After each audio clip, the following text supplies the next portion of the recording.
ఎన్ని ఇబ్బందులున్నా పనిలో ఎంత టెన్షన్ వచ్చినా ఎంత కష్టమైన పనైనా ఇష్టంగా చేస్తూ ఏ పనినైనా ఒక యజ్ఞంగా తీసుకొని విశాల హృదయముతో ఆ పనిని పూర్తి చేసి శభాష్ రాముడు అనిపించుకున్నటువంటి మన హెడ్ మాస్టర్ గారికి మరి ఒకసారి ధన్యవాదాలు తెలుపుకుంటున్నాను.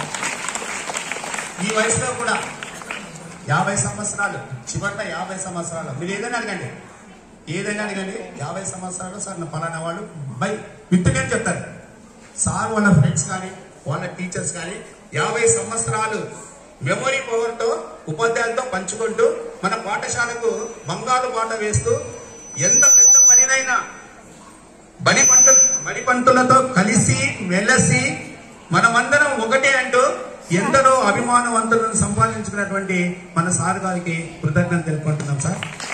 కొన్ని విషయాల్లో సిబ్బంది కానీ విలేకరులు కానీ ఇతర విద్యార్థి సంఘాలు కానీ ఎవరొచ్చినా బయట నుంచి ఎవరు వచ్చినా సార్ భయపడేది లేదు.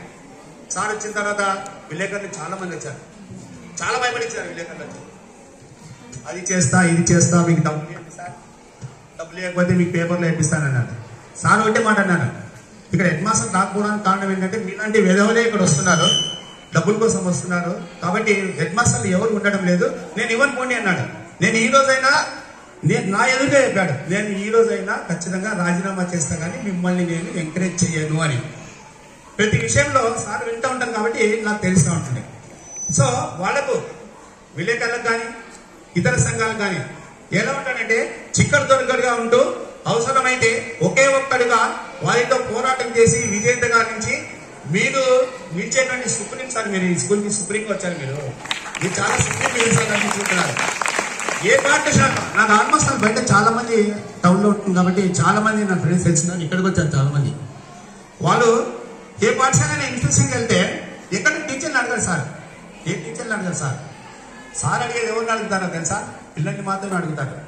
ఏ టీచర్ని ఇన్స్పెక్షన్కి వెళ్ళినప్పుడు ఏ ఉపాధ్యాయుని కూడా నొప్పించకుండా ఆ పాఠశాలలో పిల్లలకు అడుగుతూ ఒక రక్షకుడుగా ఉంటూ ఆ పిల్లలను చిన్న మాట కూడా అనకుండా మంచి సలహాలు ఇచ్చే మన బడి పంతులు మన హెచ్ఎం సార్ గారు. సార్ గారికి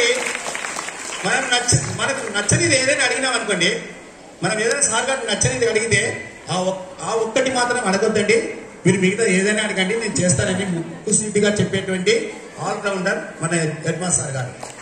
సార్ గారు కొత్త పాటలు వచ్చింది, సార్ గారు చూడడానికి అగ్గిరవ మాదిరిగా ఉంటారు. మనందరికీ ఎలా ఉంటారు, అయినా అగ్గిరవ మాదిరిగా ఉంటాడు మన సార్. చూడడానికి అగ్గిరవ మాదిరి ఉంటాడు కానీ